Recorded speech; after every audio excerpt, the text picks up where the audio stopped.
A glass jar filled with dulces sat on the counter of a tiendita on Guadalupe Street in San Antonio in 1974. The lid was cracked. The glass was cloudy. A woman named Donna Esperanza kept it filled every morning before she unlocked the front door. She spent $9 a week on candy. Number 12 on this list cost a single penny. Number 7 was sold from a cart that played no music, just a small brass bell. Number 19 was so messy that every abuela in the valley banned it from the living room. These 25 snacks were designed for one thing. They were the currency of a Mexican childhood. Every coin counted. Every wrapper told a story. Hit that subscribe button. Let us count down the 25 famous snacks from the 1970s that Mexican kids loved, that you will never find again. Number 25. Mazapan de la Rosa. The moment you peeled back the cellophane, the whole house knew. That crumbly peanut disc could not survive a pocket, could not survive a lunch bag, and could not survive a single bump on the walk home from the tiendita. But every Mexican kid tried anyway. Jesus Michel Gonzalez started making these by hand in Guadalajara in the 1940s. He used peanuts instead of almonds because almonds were too expensive. That decision turned a European confection into something every working family in Mexico could afford. By the 1970s, Mazapan was everywhere. In every dulceria. In every tiendita from Laredo to East Los Angeles. A single disc cost 5 centavos. The taste was simple. Roasted peanuts, sugar, and nothing else. But the ritual was everything. You opened it slowly. You pressed it together with your thumbs, trying not to let it crumble. And when it fell apart anyway, the pieces got eaten off the palm. Every crumb was worth saving. Number 24. Raspas. In the summers of South Texas, the raspa cart was the neighborhood clock. When it appeared on your block, the afternoon had officially started. A woman with a hand-cranked machine shaved a block of ice into a paper cone and poured syrup over it until the colors bled through the bottom. In Corpus Christi and Brownsville in the 1970s, a raspa cost a dime. The flavors had names that no one outside the valley would recognize. Leche quemada, tamarindo, grosella, chamoy.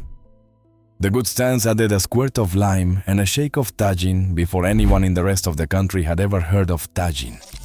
Some vendors used old Kool-Aid packets dissolved in sugar water. Some made their syrups from scratch with real fruit. It did not matter. The raspa was summer, and summer was the raspa. Your lips turned red. Your fingers stuck together. You walked home with a stained shirt that your mother was going to notice. Number 23. Pulparindo. This was the candy that confused every kid who was not Mexican. A flat brown bar wrapped in cellophane that looked unremarkable. But one bite, and the combination hit all at once. Sweet, salty, sour, and spicy. Tamarind pulp, pressed into a strip with sugar, salt, and chili powder. De la Rosa made it the same way for decades. A bar cost a nickel at any tiendita in San Antonio or the Rio Grande Valley. The older kids dared the younger ones to eat the whole thing without water. Nobody ever won that dare. The chili built up slowly, starting at the back of the tongue and spreading until your eyes watered. But you kept going, because in a Mexican neighborhood, handling the heat was a point of pride. Pulparindo was not just a candy, it was a test. Number 22. Chicharrones con limón. The bag was always too loud. Every Mexican kid who ever tried to sneak chicharrones in church or during a family gathering got caught because of that bag. The crunch was even louder. Pork rinds puffed and fried until they were lighter than air, then dusted with chile powder and squeezed with half a lime until the acid cut through the salt. In the 1970s, a bag from the tiendita cost 15 cents. Street vendors in East Los Angeles fried them fresh in massive steel pots and scooped them into brown paper bags still hot from the oil. The smell carried half a block. Your tío would buy a bag on the way home from work, and it would be gone before he reached the front door. Chicharrones were the snack that did not pretend to be anything other than what they were: loud, messy, and unapologetic. Just how the families that ate them lived their lives. Number 21. Abuelita Hot Chocolate. The yellow hexagonal box sat on the same shelf in every Mexican kitchen. It had been there since before you were born. Your abuela unwrapped one of the chocolate tablets, dropped it into a pot of warm milk, and stirred it with a molinillo until the foam rose to the top. The Fábrica de Chocolates. La Azteca created Abuelita in 1939 in Veracruz. By 1973, the actress Sara Garcia, known as the grandmother of Mexican cinema, became the face of the brand. That was not an accident. Abuelita was never just chocolate. It was the smell of your grandmother's kitchen on a December morning. Cinnamon and cocoa and warm milk in a clay mug. In the 1970s, the box cost less than $1. One box made enough for an entire family to sit around the table on Christmas Eve and drink something that tasted the same way the generation before them had made it. Because they had. Number 20. Duvalin. The tiny plastic tray with the tiny plastic spoon. That was all it took. Duvalin arrived in Mexican tienditas in the early 1970s and immediately changed the rules. It was not a hard candy. It was not a gum. It was 2 stripes of soft cream, 1 strawberry and 1 vanilla, sitting side by side in a container smaller than your palm. Ricolino made it. Every kid who opened one faced the same decision: mix the 2 flavors together or eat them separately. There was no wrong answer, but every kid had a strong opinion. A single Duvalin cost 3 centavos. That made it one of the cheapest treats in the tiendita. But the experience felt expensive. You sat down. You used the spoon. You took your time. In a world of candy that got shoved in mouths and forgotten, Duvalin forced you to slow down. That was the trick. Pause for 1 second. Number 19. Paletas from the paletero. The bell came first, before the cart appeared, before the man pushing it came into view. That small brass bell rang from 2 blocks away. Every kid in the neighborhood stopped what they were doing. The paletero tradition started in Tocumbo, Michoacán, a small town where families made a living from frozen fruit and whole milk. In the 1940s, Ignacio Alcazar and Agustín Andrade brought their frozen fruit bars to Mexico City. By the 1970s, the paletero cart was a permanent fixture in every Mexican neighborhood, from the Valley to East Ley. A paleta costa níquel, mango, fresa, limón, tamarindo con chile, coconut with real shredded coconut frozen inside the bar. The paletero knew every kid by name. He knew every order. He knew which kids had money and which ones were just looking. And sometimes, when a kid was just looking long enough, he handed one over anyway. That was not charity. That was community. Those families sent their sons north with carts. The sons sent money back. The carts multiplied. By the 1970s, the paletero was as much a part of a Mexican neighborhood as the church steeple or the corner tiendita. He was not selling ice cream. He was selling proof that someone in the neighborhood cared enough to walk 10 miles in the sun pushing a heavy cart so an afternoon could be a little sweeter. The bell did not play a jingle. It did not blast a recording from a speaker. It was a real bell, rung by a real hand. And that sound meant the barrio was still working the way it was supposed to. Someone was showing up. Someone was keeping a promise. Every bell that rang was proof that the barrio took care of its own. Generation after generation. Block by block. Cart by cart. Number 18. Lucas Limón. The bright yellow container with the skull on the front. Every Mexican kid in the 1980s tilted that bottle straight into their mouth and poured. Pure chili powder mixed with citric acid and salt. The burn was immediate. The addiction was permanent. Lucas started in Mexico in 1986 when Hugo and Alejandro Martinez created a candy line built entirely around chile and tamarind. The original Lucas Limón was a powder so potent that teachers in South Texas confiscated it the same way they confiscated slingshots. Kids passed it around at recess as if it were contraband.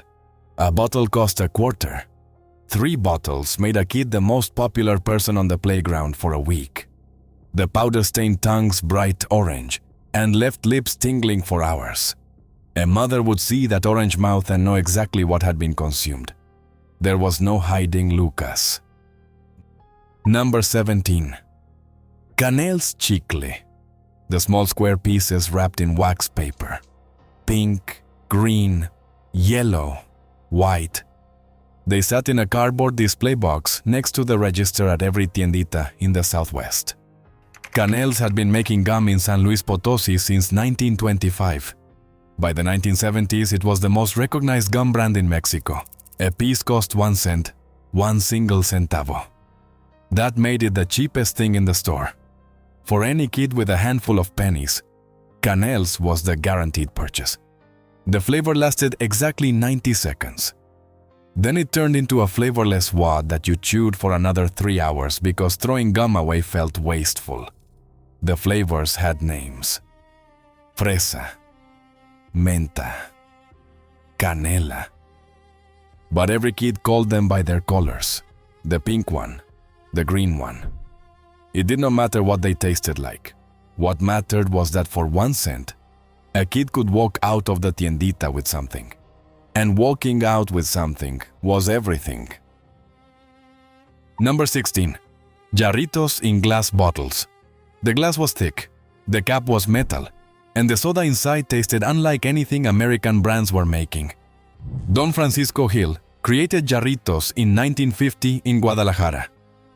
The name means little jars after the clay water jugs that inspired the bottle shape. By the 1960s, Jarritos was bottled in 80% of Mexican states. By the 1970s, it had crossed the border and sat in every tiendita cooler from Laredo to Los Angeles. A bottle cost 15 cents. The flavors were unapologetically Mexican: tamarindo, guava, mandarina, toronja, lime. Nobody drank Jarritos from a glass. It was consumed straight from the bottle, standing in front of the cooler. Because the tiendita owner wanted the bottle back. Bring the bottle back. Get your deposit. Buy another one. The cycle never stopped, and the bottles kept circulating through the neighborhood, belonging to everyone. Number 15. Vero mango lollipops. The chili powder coating on the outside, and the sweet mango center hiding underneath. Vero mango was the snack that taught every Mexican kid how to be patient. Getting through the burn was the only path to the reward. The lollipop was shaped like a sphere, rolled in a thick layer of red chili powder that stained everything it touched: your hands, your shirt, your tongue, the stick, any surface where it rested for even a second. In the 1970s, a Vero mango cost a few centavos. Kids in San Antonio and the Valley would walk into the tiendita and spend 10 minutes choosing between Vero mango and Vero elote, which was shaped like a corn cob and coated in the same fiery dust. The choice said something about a kid. Mango kids were traditionalists. Elote kids were adventurers. But both walked out with red-stained lips and the kind of satisfaction that only comes from earning your sweetness. Number 14. Elote from the elotero. The cart smelled like butter and chili even before it came into view. A man pushed a metal box on wheels through the neighborhood streets of the west side in San Antonio. Inside that box, ears of corn sat in hot water, waiting. He pulled one out with metal tongs, skewered a stick through the bottom, and handed it over. Then came the toppings: mayonnaise, crumbled cotija cheese, a squeeze of lime, a dusting of chile powder so thick it turned the whole ear red. An elote from the cart cost $0.25 in the 1970s. That was 4 times what a piece of Canel's cost, which made it a luxury, But the elotero cart was not just about corn. It was a gathering point. Kids sat on the curb, eating. Mothers leaned against fences, talking. The elotero told the same jokes he told the day before. And for 20 minutes, the block became a living room without walls. Number 13. Glorias de Linares. Wrapped in clear cellophane twisted at both ends, Glorias were small golden cylinders. Inside was a soft, chewy candy made from goat milk, caramel, and pecans. They came from Linares, Nuevo León, a small city south of Monterrey. The recipe dated back generations. Families in Linares cooked cajeta de leche de cabra in copper pots and rolled it with chopped pecans until it set into these dense, rich logs. By the 1970s, Glorias were a staple at every border crossing. Families driving back from visiting relatives in Mexico always brought a box. A box from a gas station on the Mexican side cost a few pesos, and it lasted the whole ride home if the kids had enough self-control. Most kids did not. A Gloria was the taste of crossing back, of straddling two countries, of belonging to a family that kept one foot on each side of the river and refused to choose. Number 12. Boobaloo gum. The liquid center was the whole point. Boobaloo hit Mexican markets in the early 1980s, and nothing in the candy world was the same after that. It was a piece of bubble gum that exploded with juice the moment teeth broke through. The flavor burst lasted maybe 30 seconds before the gum turned into the same tasteless rubber every other gum became. But those 30 seconds were incredible. Strawberry, banana, tutti frutti. The wrappers were bright and the mascot was a cartoon cat named Baba, who wore sunglasses. A single piece cost 1 centavo. 1 penny. That made it the most accessible burst of joy in the entire tiendita. Kids bought 5 at a time and chewed them all at once, trying to keep the flavor going longer. It never worked, but the attempt was the whole point. Boobaloo taught every kid in the barrio that some of the best things in life are gone before anyone is ready, and that is exactly what makes them beautiful. Number 11. Obleas con cajeta. 2 paper-thin wafers with a layer of goat milk caramel spread between them. That was it. No frosting, no sprinkles, no packaging beyond a sheet of wax paper. Obleas con cajeta were the snack that proved Mexican families could turn the simplest ingredients into something that tasted good enough for a bakery window. The wafers were made from flour and water, pressed flat and cooked on a hot comal until they were crisp and paper-light. The cajeta was cooked slowly in copper pots until the goat milk and sugar became thick, dark, and sweet enough to make your teeth ache. Street vendors in the valley and in East LA sold them for a dime. They carried stacks of wafers in a plastic bag and a jar of cajeta with a wooden spoon. Kids watched them assemble it right there on the sidewalk. This was the snack that every Mexican grandmother knew how to make. And the fact that grandmothers made it is precisely why it mattered. It was not manufactured in a factory. It was not shipped from somewhere else.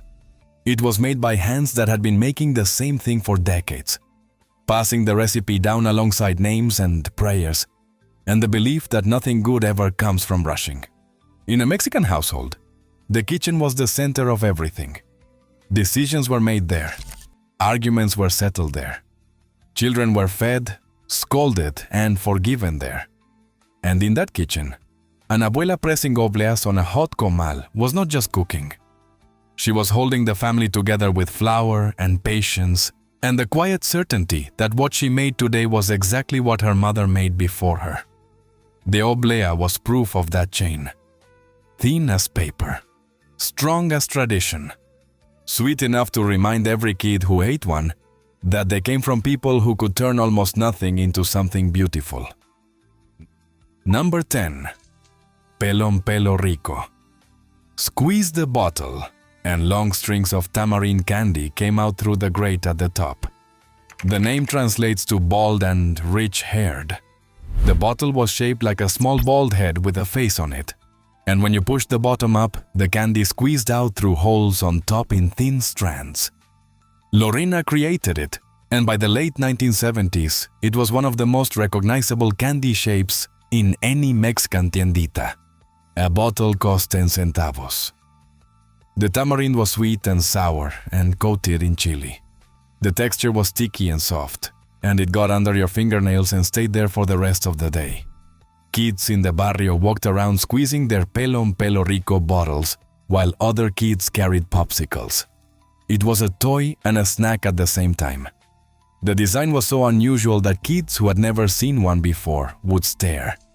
And the kid holding it knew exactly how powerful that moment was. Number 9.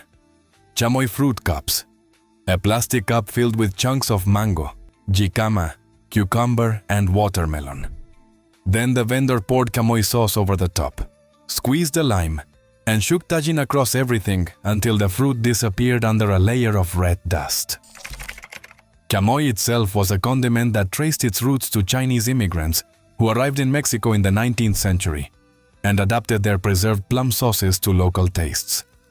By the 1970s, fruteros in the valley and on the west side of San Antonio were selling these cups for a quarter. The combination was unlike anything in American snack culture. Sweet fruit, sour chamoy, spicy chili, and salt. Every bite was different depending on which piece of fruit came next. Watermelon with chamoy tasted different from mango with chamoy. And jicama with lime tasted different from everything. Your hands turned red, your shirt got stained, and your abuela shook her head because she had already said to eat it outside. Number 8. Tostadas con crema from the tiendita. The tiendita was not a gas station. It was not a convenience store. It was the front room of somebody's house, converted into a small shop where the neighborhood bought bread, milk, sodas, and snacks. And in many tienditas across South Texas and East LA, a kid could buy a tostada prepared right there behind the counter. A flat corn tortilla fried crisp, spread with a thick layer of crema, then topped with salsa verde and a sprinkle of crumbled queso fresco. In the 1970s, it cost a dime. The woman behind the counter made them one at a time. The crema was cold. The tostada was crispy. The salsa was homemade. You stood at the counter and ate it because there was nowhere to sit. And it tasted better than anything else because the woman who made it used the same recipe her mother used, and her mother before that. A tostada con crema was 10 cents and 100 years of tradition on one flat round of corn. Number 7. Tamarindo candy spoons. A small plastic spoon filled with a thick paste of tamarind, sugar, chili, and salt. You licked it slowly, and the flavors shifted with every pass of the tongue. First the sugar, then the tamarind, then the chili, which built and built until you had to stop for a moment. Then you went back for more. These candy spoons were everywhere in the 1970s. At tienditas, at swap meets, at the flea markets in Mission, McAllen, and Pharr. A spoon cost a nickel. Vendors carried them in jars, just as Dona Esperanza carried her dulces in that glass jar on Guadalupe Street. The spoons were so popular that kids collected the empty plastic ones and used them as tiny shovels in the dirt or as pretend cooking utensils when they played house. Nothing was wasted. That was a Mexican household rule that applied to everything, even candy.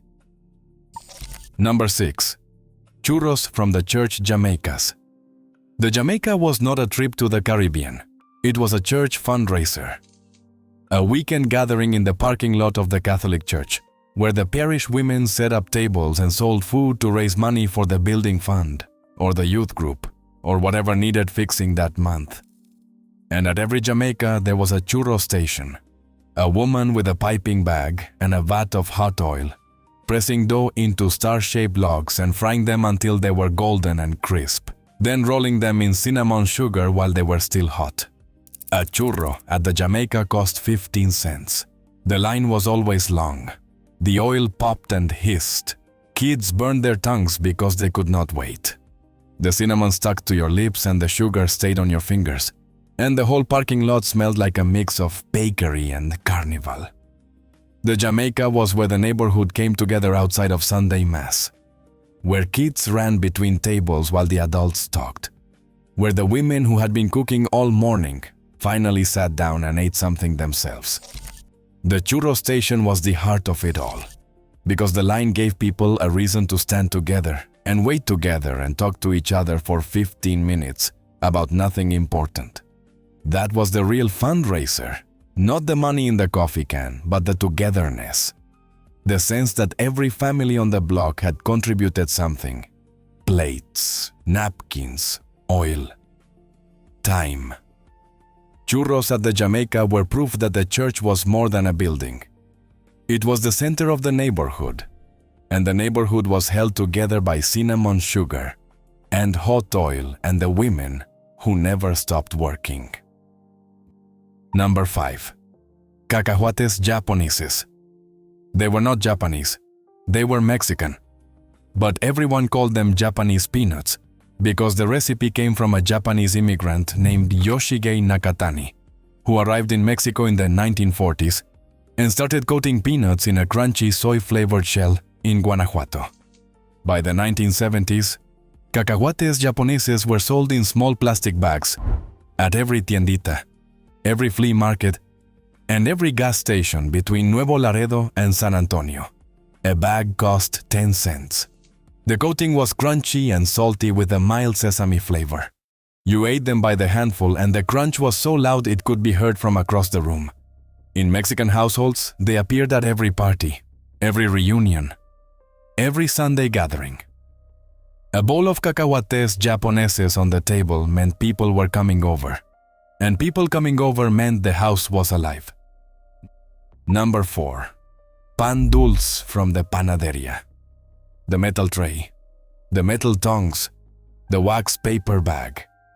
Every Mexican kid who ever walked into a panaderia remembers the system. You grabbed a round aluminum tray and a pair of tongs from the stack by the door and walked the aisles, choosing bread one piece at a time. Conchas with their shell-shaped sugar crust, cuernos, shaped like horns, orejas, flattened and golden, dusted with sugar.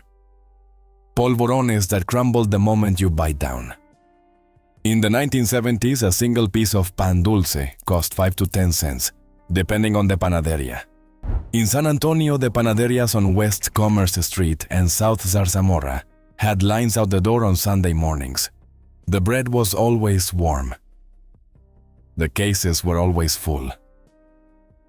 And the smell that hit when you walked through the door was so thick with butter, cinnamon, and yeast that it stayed in your clothes for the rest of the day. Pan dulce was not a snack. It was breakfast. It was dessert. It was the excuse your abuela used to make you come visit. Number 3. Mango con chile from the frutero. The frutero stood at the corner with a push cart stacked with whole mangoes. He peeled one with a knife in 4 long strokes, scored the flesh in a crosshatch pattern, stuck a wooden stick through the bottom, and fanned it open into a bloom. Then he squeezed lime over it, shook chile powder on top, and handed it over dripping. A mango on a stick cost 15 cents in the valley in the 1970s. The combination of sweet mango, sour lime, and spicy chile was the definition of a Mexican flavor profile long before any food magazine gave it a name. You ate it walking. The juice ran down the stick and onto your hand and down your arm to your elbow. Your shirt was ruined. Your mother already knew. But the mango was so good that nobody cared. The frutero appeared at the same corner every day at the same time. He was as reliable as the mail carrier, and more popular. Number 2, rebanaditas lollipops, a watermelon-flavored lollipop coated in chili powder. Rebanaditas were flat and round and came in a clear wrapper that showed off the red chile dusting on the outside. The name comes from rebanada, which means slice. The candy resembled a thin slice of watermelon pressed onto a stick. Vero made them, and by the 1970s they were one of the most popular lollipops in every tiendita display. A rebanadita cost a few centavos. The outside burned, the inside was sweet. The transition from pain to pleasure happened gradually, almost unnoticeably. Nobody could pinpoint when the chili stopped and the watermelon started. It just happened. And then another one was needed. Rebanaditas were the candy that proved Mexican kids had a palate that most American candy companies could not even imagine. Sweet was not enough. Spicy was not enough. The combination was what made it real. Number 1. Mexican Coke in glass bottles. The bottle was heavy. The glass was green tinted, and the soda inside was made with real cane sugar, instead of the corn syrup the American bottlers use it. Mexican Coca-Cola in glass bottles was the crown jewel of every tiendita cooler. It sat behind the Jarritos and the Topo Chico and the Fanta, always in the back row, always the most expensive option at 25 cents. But it was worth every penny. The taste was different, sharper, cleaner, less syrupy, closer to actual cola. Nothing resembling liquid candy. In the 1970s, Mexican families in the Valley, San Antonio, and East LA bought cases of it for parties, quinceañeras, and Sunday dinners. The bottles went back to the tiendita for the deposit. The cycle continued. Every Mexican kid who grew up in the barrio during those days knew the difference between a Coke from the grocery store and a Coke from the tiendita. One was a soda. The other was proof that where you bought it and who you drank it with mattered more than what was inside the bottle. The tiendita on Guadalupe Street closed in 1989. Dona Esperanza locked the door for the last time on a Tuesday afternoon. The glass jar was still on the counter. A few pieces of candy were still inside. The neighborhood had changed. The chain stores moved in. The rents went up. The families moved further out. But the taste of what she sold in that shop never left the kids who grew up buying from it. Here is my challenge. Go to your kitchen right now. Open the cabinet. Find one thing that reminds you of the tiendita. A jar of tajin, a box of abuelita, a bag of cacahuates. Hold it and remember who you were the first time you tasted it. Share which one of these 25 snacks hit you the hardest in the comments. I want to know if the Mazapan gets more love than the Pulparindo. I want to know if anyone else's abuela kept a glass jar of dulces on the counter, just as Dona Esperanza did. Because these are not just snacks. They are proof that a glass jar on a cracked counter in a tiendita on the west side of San Antonio held more joy than any candy aisle in any superstore ever could.